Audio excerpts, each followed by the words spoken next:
From Pacifica, this is Democracy Now!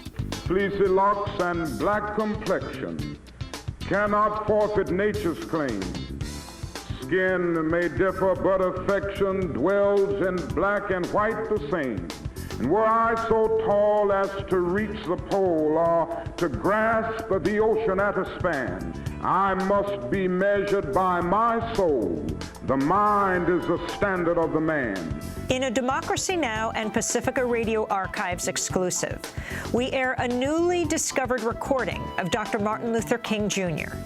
It was December 1964, days before he received the Nobel Peace Prize in Oslo. Dr. King gave a major address in London on segregation, the fight for civil rights, and his support for Nelson Mandela and the anti-apartheid struggle in South Africa. If the United Kingdom and the United States decided tomorrow morning not to buy South African goods, not to buy South African gold, if our investors and capitalists would withdraw their support for the racial tyranny that we find there, then apartheid would be brought to an end. Today, Dr. King's City Temple Address, December 7th, 1964, in London.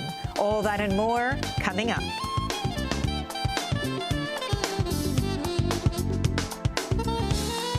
Welcome to Democracy Now!, democracynow.org, the War and Peace Report. I am Amy Goodman. Today is the federal holiday honoring Dr. Martin Luther King. He was born January 15, 1929. He was assassinated April 4, 1968, at the Lorraine Motel in Memphis, Tennessee. He was just 39 years old. While Dr. King is primarily remembered as a civil rights leader, he also championed the cause of the poor, organizing the Poor People's Campaign to address issues of economic justice. Dr. King was also a fierce critic of U.S. foreign policy and the Vietnam War. In 1964, Dr. King became the youngest recipient of the Nobel Peace Prize. Days before he received that award in Oslo, Norway, Dr. King traveled to London. On December 7, 1964, Dr. King gave a speech sponsored by the British group Christian Action about the civil rights struggle in the United States, as well as the anti-apartheid movement in South Africa. The speech was recorded by Saul Bernstein, who was working as the European correspondent for Pacifica Radio. Bernstein's recording was recently discovered by Brian DeShazor, director of the Pacifica Radio Archives. This is that address by Dr. Martin Luther King, Jr. I want to talk with you mainly about our struggle in the United States, and before taking my seat, talk about some of the larger struggles in the whole world, and some of the more difficult struggles in places like South Africa. But that is a desperate, poignant question on the lips of people all over our country and all over the world. I get it almost everywhere I go and almost every press conference. It is a question of whether we are making any real progress in the struggle to make racial justice a reality in the United States of America. And whenever I seek to answer that question, on the one hand, I seek to avoid an undue pessimism. On the other hand, I seek to avoid a superficial optimism. And I try to incorporate or develop what I consider a realistic position by admitting on the one hand that we have made many significant strides over the last few years in the struggle for racial justice, but by admitting that before the problem is solved, we still have numerous things to do and many challenges to meet. And it is this realistic position that I would like to use as a basis for our thinking together tonight as we think about the problem in the United States. We have come a long, long way but we have a long, long way to go before the problem is solved. Now let us notice first that we've come a long, long way, and I would like to say at this point that the Negro himself has come a long, long way in re-evaluating his own intrinsic worth. Now, in order to illustrate this, a little history is necessary. It was in the year 1619 when the first Negro slaves landed on the shores of America. And they were brought there from the soils of Africa. Unlike the Pilgrim Fathers who landed at Plymouth a year later, they were brought there against their wills. And throughout slavery, the Negro was treated in a very inhuman fashion. He was a thing to be used, not a person to be respected. The United States Supreme Court rendered a decision in 1857 known as the Dred Scott decision, which well illustrated what existed at that time. But in this decision, the Supreme Court of the United States said in substance that the Negro is not a citizen of the United States. He is merely property subject to the dictates of his owner. And it went on to say that the Negro has no rights that the white man is bound to respect. And this was the idea that prevailed during the days of slavery. With the growth of slavery, it became necessary to give some justification for it.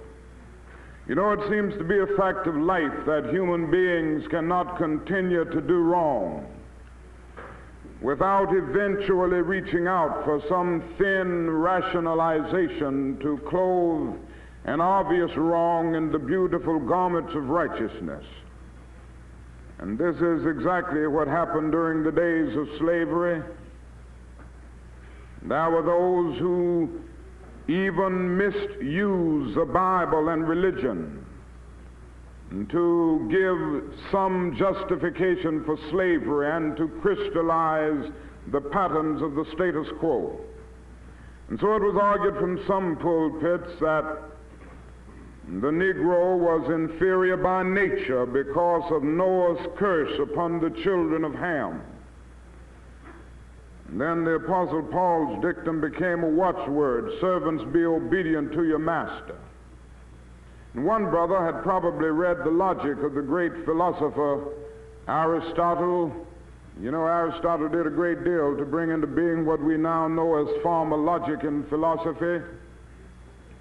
And in formal logic, that is a big word known as the syllogism, which has a major premise, a minor premise, and a conclusion. And so this brother decided to put his argument for the inferiority of the Negro in the framework of an Aristotelian syllogism. He could say all men are made in the image of God. This was the major premise. Then came the minor premise. God, as everybody knows, is not a Negro. Therefore, the Negro is not a man. This was the kind of reasoning that prevailed. Well, living with the conditions of slavery and then later segregation, many Negroes lost faith in themselves. Many came to feel that perhaps they were less than human. Many came to feel that they were inferior.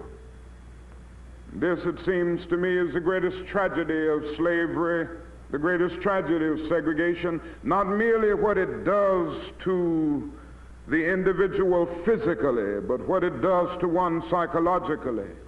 It scars the soul of the segregated as well as the segregator. It gives the segregator a false sense of superiority while leaving the segregated with a false sense of inferiority. And this is exactly what happened. But then something happened to the Negro, and circumstances made it possible and necessary for him to travel more. The coming of the automobile, the upheavals of 2 world wars, the Great Depression. And so his rural plantation background gradually gave way to urban industrial life.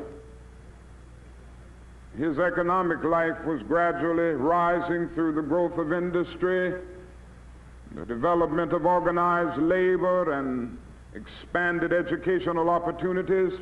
And even his cultural life was gradually rising through the steady decline of crippling illiteracy.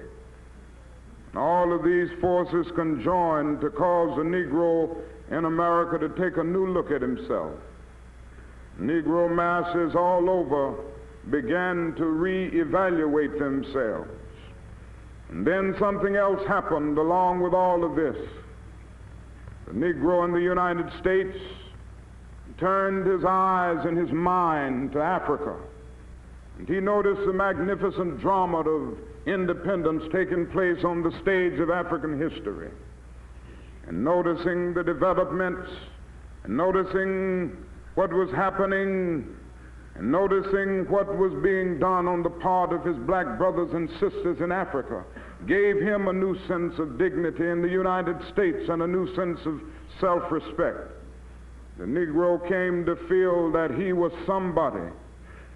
His religion revealed to him that God loves all of his children and that all men are made in his image, and that the basic thing about a man is not his specificity but his fundamentum, not the texture of his hair or the color of his skin, but his eternal dignity and worth. And so the Negro in America could now cry out unconsciously with the eloquent poet, "Fleecy locks and black complexion cannot forfeit nature's claim. Skin may differ, but affection dwells in black and white the same. And were I so tall as to reach the pole or to grasp the ocean at a span, I must be measured by my soul. The mind is the standard of the man." And with this new sense of dignity and this new sense of self-respect, a new Negro came into being with a new determination to suffer, to struggle, to sacrifice, and even to die if necessary in order to be free. And this reveals that we have come a long, long way since 1619. But if we're to be true to the facts, it is necessary to say that not only has the Negro re-evaluated his own intrinsic worth, the whole nation has come a long, long way in extending the frontiers of civil rights. And I would like to mention just a few things that have happened in our country which reveal this. 50 years ago, or even 25 years ago, a year hardly passed when numerous Negroes were not brutally lynched by some vicious mob. Fortunately, lynchings have about ceased today.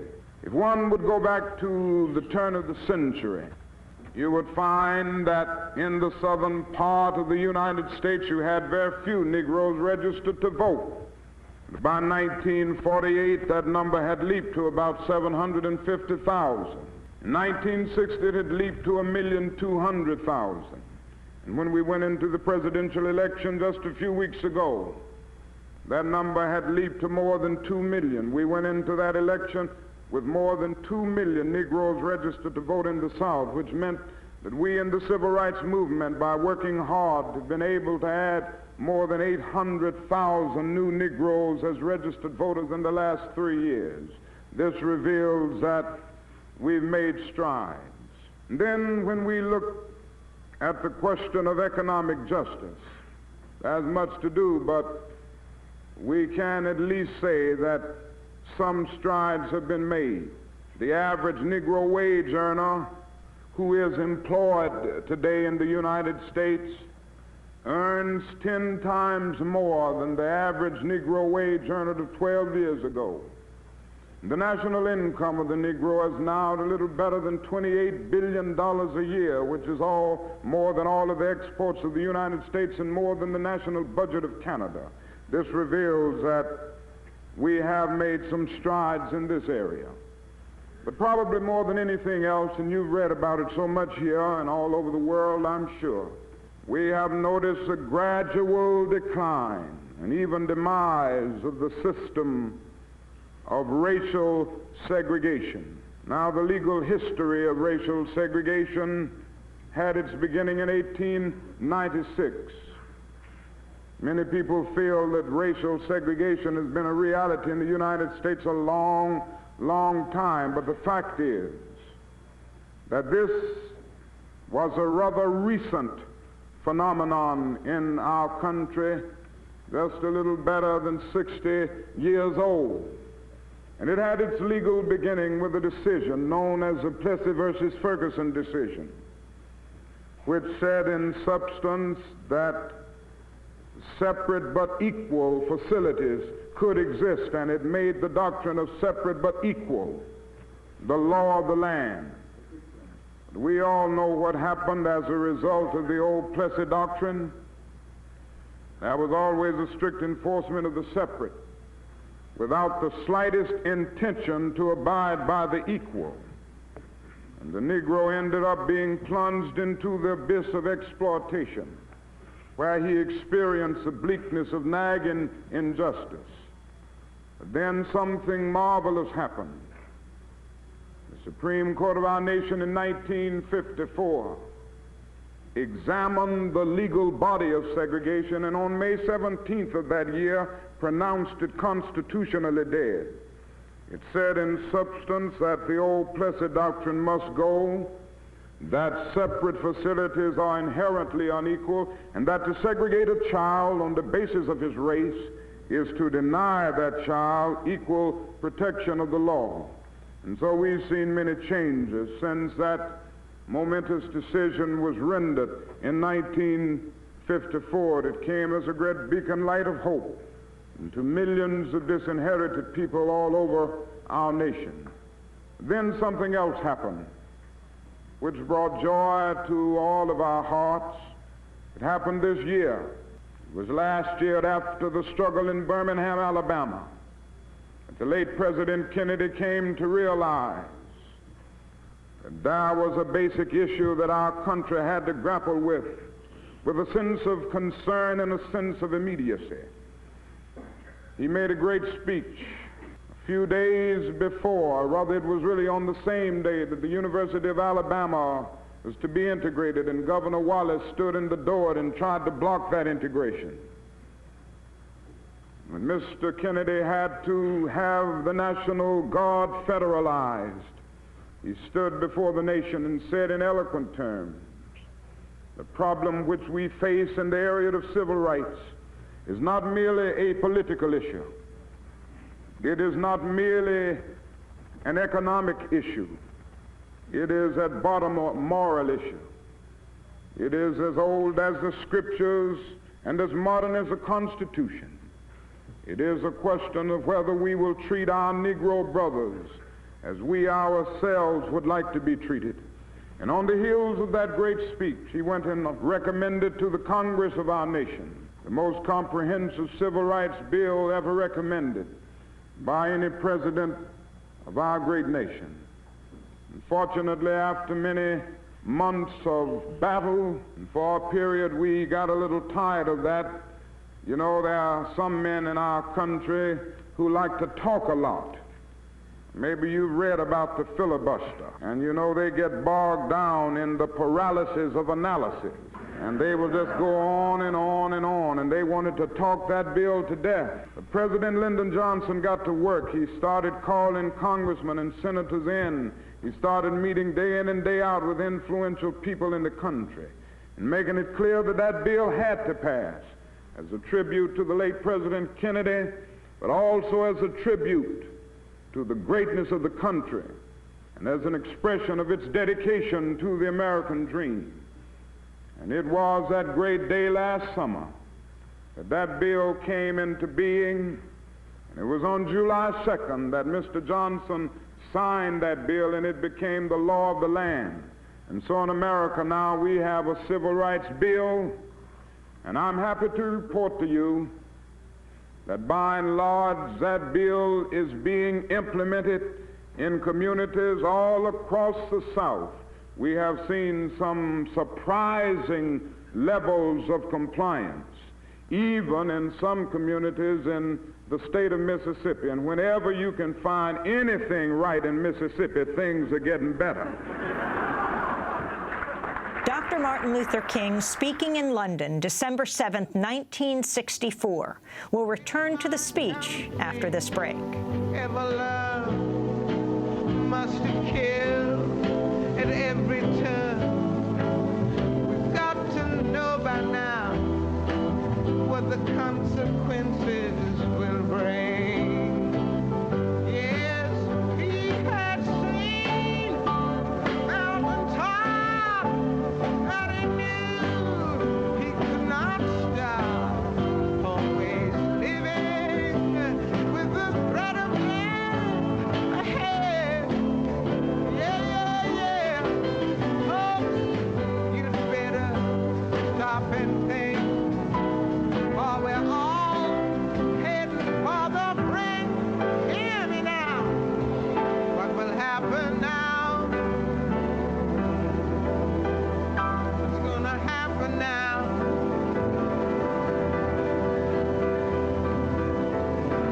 That the King of Love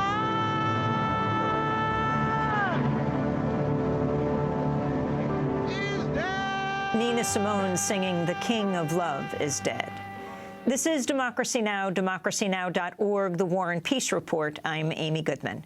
In this Democracy Now! Exclusive, we return to Dr. Martin Luther King Jr. in his own words from a recording recently discovered by the Pacifica Radio Archives. This is from December 7th, 1964 in London, just days before Dr. King received the Nobel Peace Prize in Oslo, Norway. We can never forget the fact that just this summer, 3 civil rights workers were brutally murdered near Philadelphia, Mississippi. All of this reveals to us that we have not achieved the level of brotherhood. We have not achieved the brotherhood that we need and that we must have in our nation. We still have a long, long way to go. I mentioned voter registration and the fact that we had been able to add about 800,000 new registered voters in the last 2 or 3 years, the fact that it's over 2 million now, I guess that sounded like real progress, and it does represent some progress.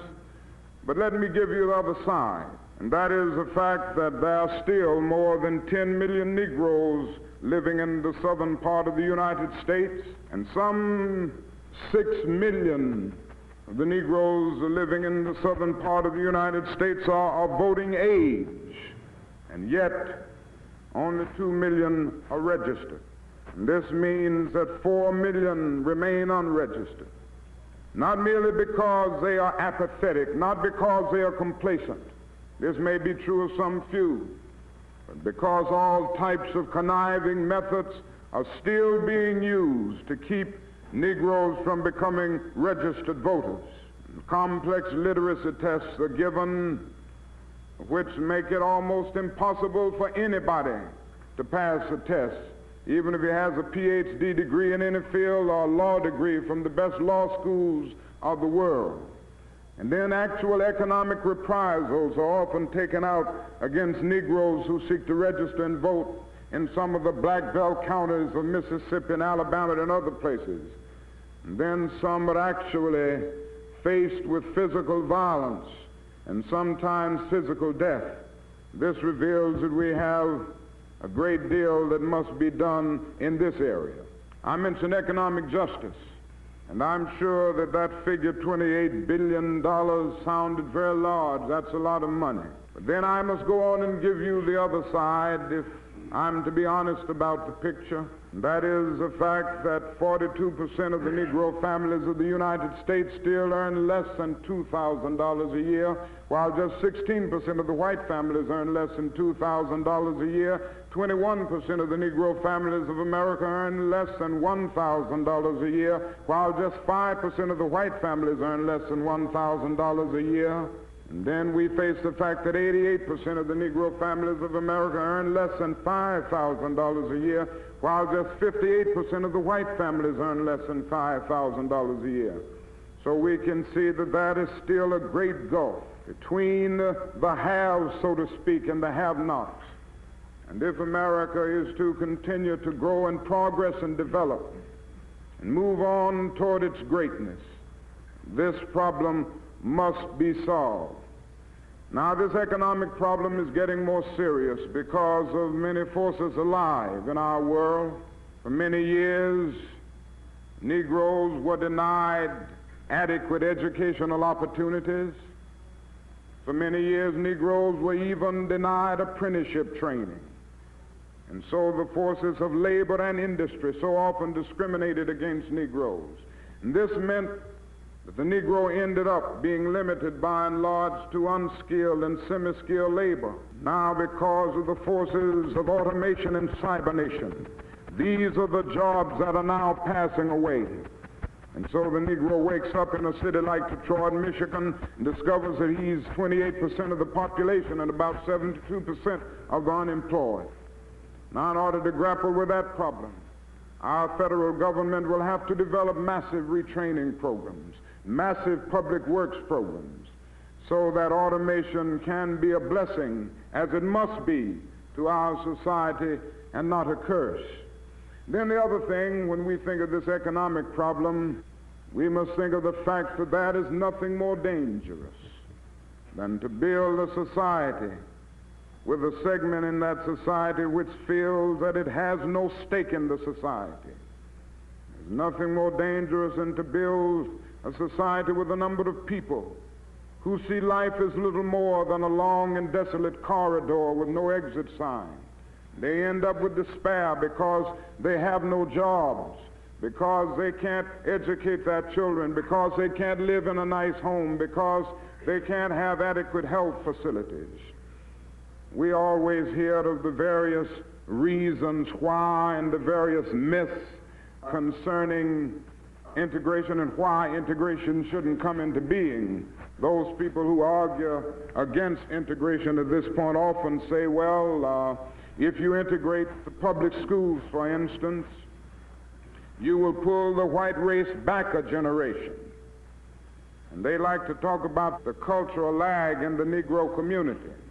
And then they go on to say, now, you know, the Negro is a criminal and he has the highest crime rate in any city that you can find in the United States. And arguments go on ad infinitum, why integration shouldn't come into being. But I think there's an answer to that. And that is that if there is cultural lag in the Negro community, and there certainly is, this lag is there because of segregation and discrimination. It's there because of long years of slavery and segregation. Criminal responses are not racial but environmental.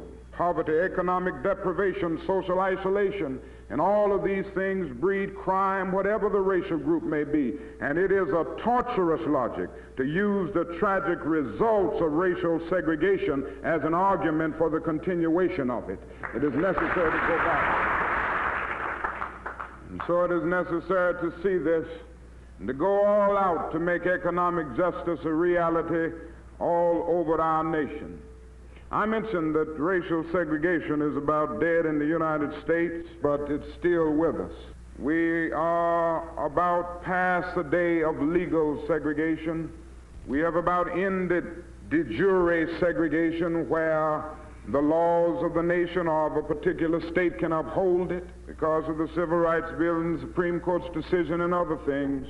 We have passed a day when the Negro can't eat at a lunch counter, with the exception of a few isolated situations, or where the Negro can't check in a motel or a hotel. We are fastly passing that day. But that is another form of segregation coming up. It is coming up through housing discrimination, joblessness, and de facto segregation in the public schools. And so the ghettoized conditions that exist make for many problems, and it makes for a hardcore de facto segregation that we must grapple with on a day-to-day basis. And so this is the problem that we face, and this is the problem that we are forced to deal with. And we are going to deal with it in a determined way. I am absolutely convinced that segregation is on its deathbed, and those who represent it, whether they be in the United States or whether they be in London, England, the system is on its deathbed. But certainly we all know that if democracy is to live in any nation, segregation must die. And as I've tried to say all over America, we've got to get rid of segregation, not merely because it will help our image, it certainly will help our image in the world. We've got to get rid of segregation not merely because it will appeal to Asian and African peoples, and this certainly will be helpful, this is important. But in the final analysis, racial discrimination must be uprooted from American society and from every society, because it is morally wrong. So it is necessary to go all out and develop massive action programs to get rid of racial segregation. Now I would like to mention one or two ideas that circulate in our society, and they probably circulate in your society and all over the world, that keep us from developing the kind of action programs necessary to get rid of discrimination and segregation. One is what I refer to as the myth of time. There are those individuals who argue that only time can solve the problem of racial injustice in the United States, in South Africa, or anywhere else. You've got to wait on time. And I know they've said to us so often in the States and to our allies in the white community, just be nice and be patient and continue to pray, and in 100 to 200 years the problem will work itself out. We've heard and we've lived with the myth of time. The only answer that I can give to that myth is that time is neutral. It can be used either constructively or destructively.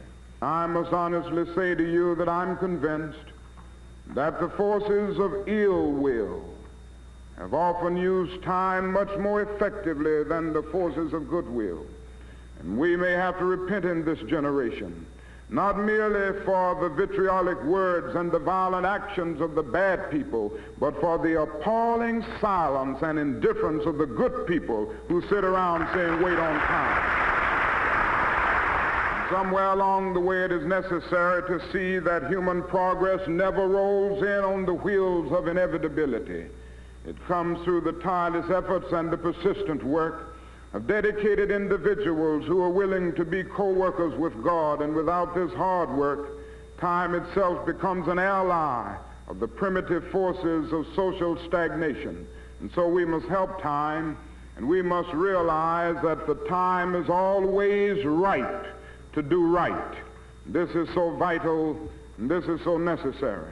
Now the other myth that gets around a great deal in our nation, and I'm sure in other nations of the world, is the idea that you can't solve the problems in the realm of human relations through legislation. You can't solve the housing problem and the job problem and all of these other problems through legislation. You've got to change the heart. We had a presidential candidate just recently who spoke about this a great deal, and I think Mr. Goldwater sincerely believed that you couldn't do anything through legislation because he voted against everything in the Senate, including the Civil Rights Bill. And he said all over the nation throughout the election that we don't need legislation, that legislation can't deal with this problem. But he was nice enough to say that you've got to change the heart. Now, I want to at least go halfway with Brother Goldwater at that point. I think he's right. If we're going to get this problem solved in America and all over the world, ultimately, people must change their hearts where they have prejudices. If we're going to solve the problems facing mankind, I would be the first to say that every white person must look down deep within and remove every prejudice that may be there, and come to see that the Negro and the colored peoples generally must be treated right, not merely because the law says it, but because it is right and because it is natural. I agree with this 100%. And I'm sure that if the problem is to be solved ultimately, men must be obedient not merely to that which can be enforced by the law, but they must rise to the majestic heights of being obedient to the unenforceable. But after saying all of that, I must go on to the other side. This is where I must leave Mr. Goldwater and others who believe that legislation has no place. It may be true that you can't legislate integration, but you can legislate desegregation. It may be true that morality cannot be legislated, but behavior can be regulated. It may be true that the law can't change the heart, but it can restrain the heartless. It may be true that the law can make a man love me, but it can restrain him from lynching me, and I think that's pretty important also. Dr. Martin Luther King Jr. speaking in London on December 7, 1964. We'll return to that speech after this break.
This is Democracy Now!, democracynow.org, The War and Peace Report. I'm Amy Goodman. In this Democracy Now! Exclusive, we return to Dr. Martin Luther King Jr. in his own words from a recording recently discovered by the Pacifica Radio Archive. The speech given in London, December 7, 1964, just days before Dr. King received the Nobel Peace Prize in Oslo, Norway. Now, as you know, we have been engaged in the United States in a massive struggle and to make desegregation and finally integration a reality. And in that struggle there has been an undergirding philosophy, the philosophy of nonviolence, the philosophy and method of nonviolent resistance. And I'd like to say just a few words about the method or the philosophy that has undergirded our struggle. First, I want to say that I'm still convinced that nonviolence is the most potent weapon available to oppressed people in their struggle for freedom and justice. It has a way of disarming the opponent, exposing his moral defenses. It weakens his morale, and at the same time it works on his conscience, and he just doesn't know how to handle it. If he doesn't beat you, wonderful. If he beats you, you develop the quiet courage of accepting blows without retaliating. If he doesn't put you in jail, wonderful. Nobody with any sense loves to go to jail, but if he puts you in jail, you go in that jail and transform it from a dungeon of shame to a haven of freedom and human dignity. Even if he tries to kill you, you develop the inner conviction that there are some things so dear, some things so precious, some things so eternally true that they are worth dying for. And if a man has not discovered something that he will die for, he isn't fit to live. And this is what the nonviolent discipline says.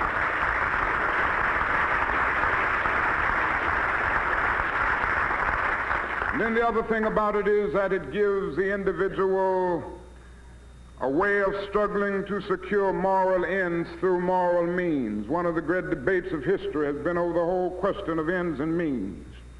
And all the way back from the days of Plato's dialogues coming on up through Machiavelli and others, there have been those individuals who argued that the end justifies the means. But in a real sense, a nonviolent philosophy comes along and says that the end is pre-existent in the means. The means represent the ideal in the making and the end in process. And so that in the long run of history, immoral means cannot bring about moral ends. Somehow man must come to the point that he sees the necessity of having ends and means cohering, so to speak. And this is one of the things that is basic in the nonviolent philosophy at its best. It gives one a way and a method of struggle which says that you can seek to secure moral ends through moral means. It also says that it is possible to struggle against an evil, unjust system with all your might and with all your heart, and even hate that unjust system, but yet you maintain an attitude of active goodwill and understanding and even love for the perpetrators of that evil system. Now, this is the most misunderstood aspect of nonviolence. And this is where those who don't want to follow the nonviolent method say a lot of bad things to those of us who talk about love. But I still go on and believe in it, because I am still convinced that it is love that makes the world go round. And somehow this kind of love can be a powerful force for social change. Now, I'm not talking about a weak love. I'm not talking about emotional bosh here. I'm not talking about some sentimental quality. I'm not talking about an affectionate response. It would be nonsense to urge oppressed people to love their violent oppressors in an affectionate sense, and I have never advised that. When Jesus said, love your enemies, I'm happy he didn't say like your enemies. It's pretty difficult to like some people. But love is greater than like. Love is understanding, creative, redemptive goodwill for all men. Theologians talk about this kind of love with the Greek word agape, which is a sort of overflowing love that seeks nothing in return. And when one develops this, you rise to the position of being able to love the person who does the evil deed while hating the deed that the person does. And I believe that this can be done. Psychiatrists are telling us now that hatred is a dangerous force, not merely for the hated, but also the hater. Many of the strange things that happen in the subconscious, many of the inner conflicts are rooted in hate. And so they are saying love or perish. This is why Eric Fromm can write a book entitled The Art of Loving, arguing that love is the supreme unifying force of life. And so it is wonderful to have a method of struggle where it is possible to stand up against segregation, to stand up against colonialism with all of your might, and yet not hate the perpetrators of these unjust systems. And I believe firmly that it is through this kind of powerful, nonviolent action, this kind of love that organizes itself into mass action, that we will be able to transform the jangling discords of our nation and the world into a beautiful symphony of brotherhood. Certainly this is the great challenge facing us. Now, I think that nonviolence can work not only in the situation that we find in our country, not only with the magnificent example that we have in India, expressed through the marvelous work of Mohandas K. Gandhi, but I think it can work in ways and in circumstances that we haven't seen it or we haven't used it before. And in this context, I would like to say something about South Africa. And I'd like to read just a statement that I've written here so that I'll be sure that I'll say everything that I have in mind about the South African situation without missing anything. I understand they are here tonight, South Africans, some of whom have been involved in the long struggle for freedom there. In our struggle for freedom and justice in the United States, which has also been so long and difficult, we feel a powerful sense of identification with those in the far more deadly struggle for freedom in South Africa. We know how Africans there and their friends of other races strove for half a century to win their freedom by nonviolent methods. We have honored Chief Lutuli for his leadership, and we know how this nonviolence was only met by increasing violence from the state, increasing repression, culminating in the shootings at Sharpeville and all that has happened since. Clearly, there's much in Mississippi and Alabama to remind South Africans of their own country.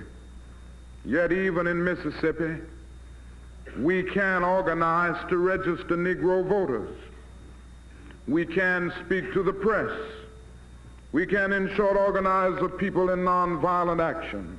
But in South Africa, even the mildest form of nonviolent resistance meets with years of imprisonment, and leaders over many years have been restricted and silenced and imprisoned.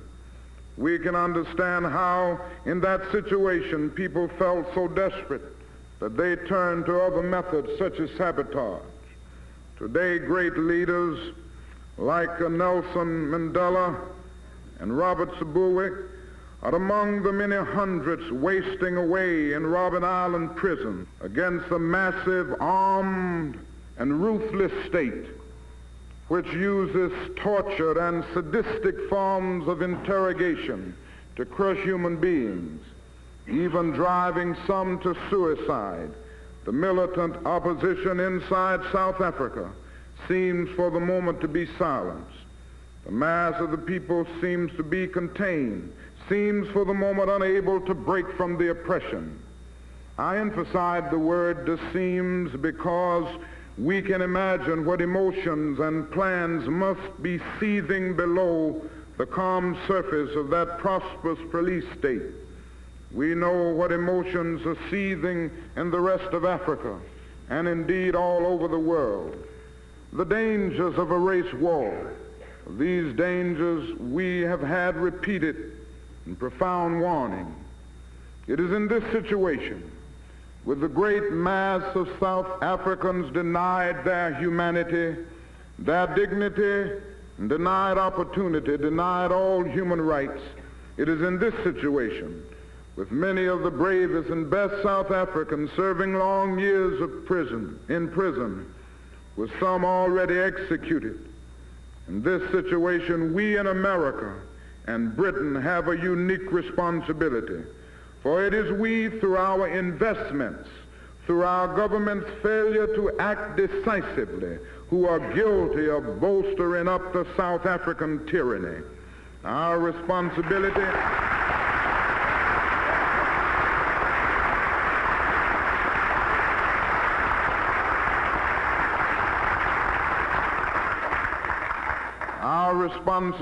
presents us with a unique opportunity. We can join in the one form of nonviolent action that could bring freedom and justice to South Africa, the action which African leaders have appealed for in a massive movement for economic sanctions in a world living under the appalling shadow of nuclear weapons. Do we not recognize the need to perfect the use of economic pressures? Why is trade regarded by all nations and all ideologies as sacred? Why does our government and your government in Britain refuse to intervene effectively now, as if only when there is a bloodbath in South Africa or the Korea or the Vietnam will they recognize a crisis? If the United Kingdom and the United States decided tomorrow morning not to buy South African goods, not to buy South African gold, to put an embargo on oil, if our investors and capitalists would withdraw their support for the racial tyranny that we find there, then apartheid would be brought to an end.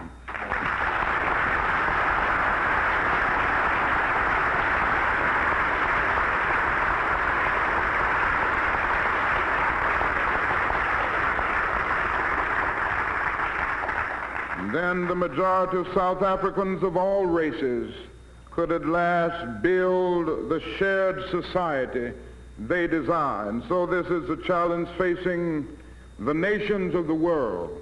And God grant that we will meet this challenge and be a part of that great creative movement that will seek to bring about change and transform those dark yesterdays of man's inhumanity to man into bright tomorrows of justice and peace and goodwill.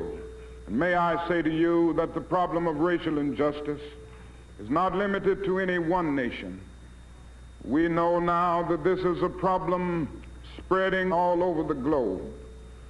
And right here in London and right here in England, you know so well that thousands and thousands of colored people are migrating here from many, many lands. from the West Indies, from Pakistan, from India, from Africa. And they have the just right to come to this great land. And they have the just right to expect justice and democracy in this land. And England must be eternally vigilant.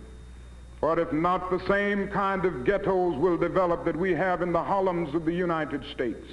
The same problems of injustice, the same problems of inequality in jobs will develop. And so I say to you that the challenge before every citizen of goodwill of this nation is to go all out to make democracy a reality for everybody, so that everybody in this land will be able to live together, and that all men will be able to live together as brothers.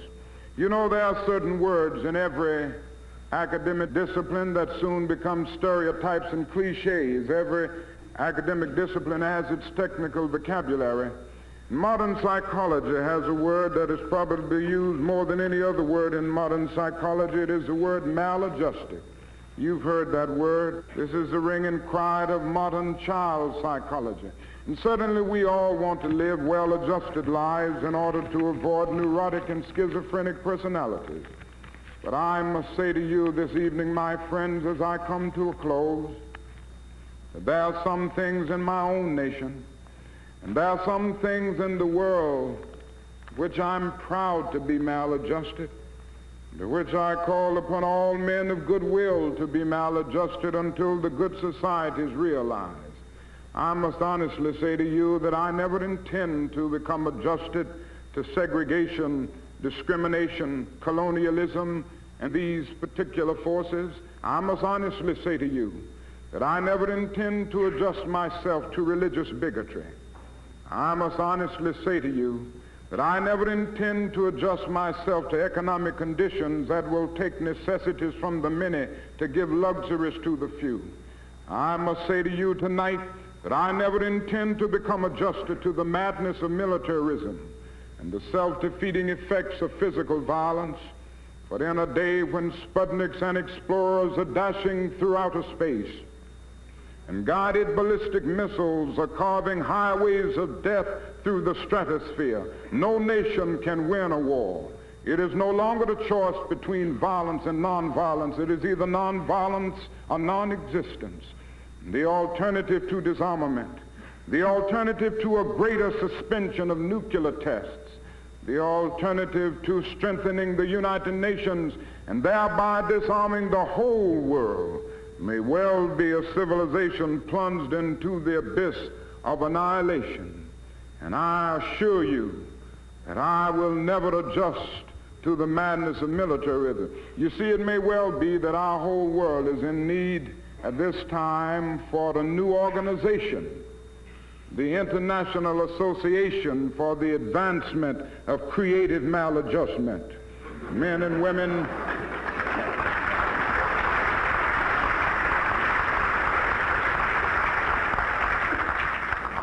women who will be as maladjusted as the prophet Amos, who in the midst of the injustices of his day could cry out in words that echo across the centuries, "Let justice roll down like waters and righteousness like a mighty stream."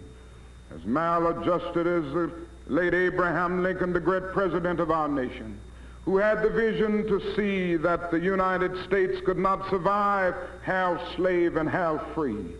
As maladjusted as Thomas Jefferson, who in the midst of an age amazingly adjusted to slavery, could etch across the pages of history words lifted to cosmic proportions.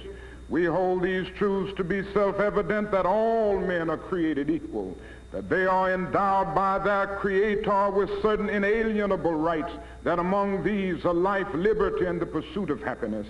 As maladjusted as Jesus of Nazareth, who could say to the men and women of his day, "He who lives by the sword will perish by the sword."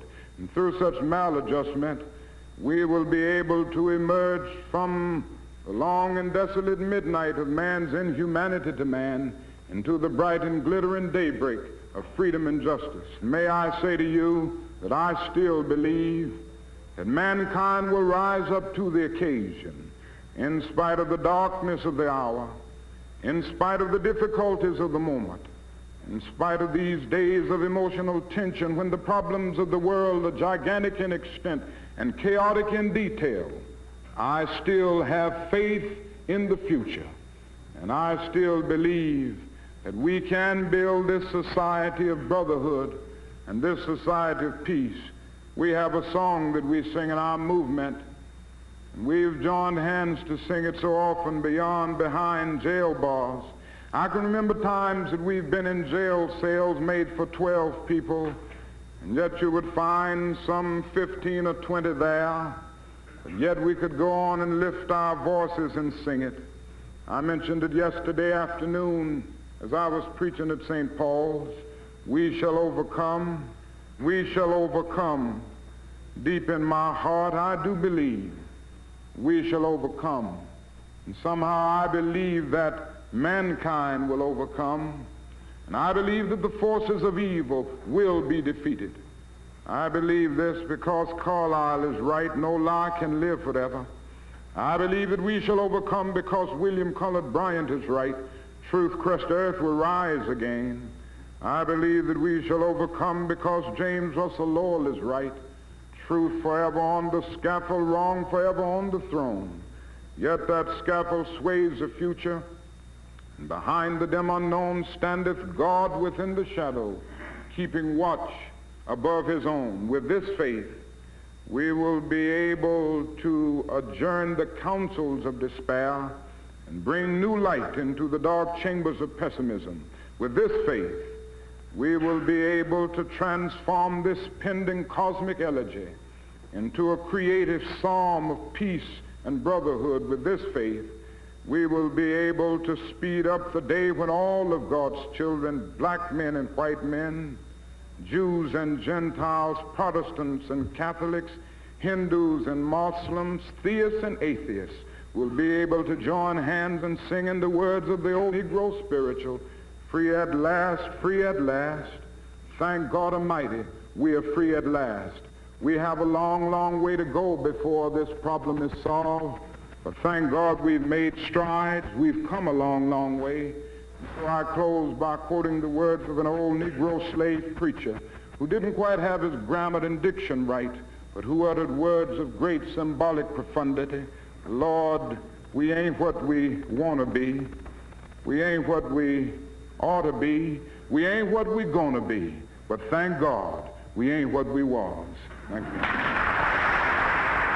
Dr. Martin Luther King Jr. speaking in London at City Temple on December 7, 1964. He would receive the Nobel Peace Prize 3 days later in Oslo, Norway. The recording of this speech was recently discovered by Brian DeShazor, director of the Pacifica Radio Archives. To get a copy of today's show and to learn more about how this rare King recording was discovered, go to our website at democracynow.org. The Pacifica Radio Archives website is pacificaradioarchives.org.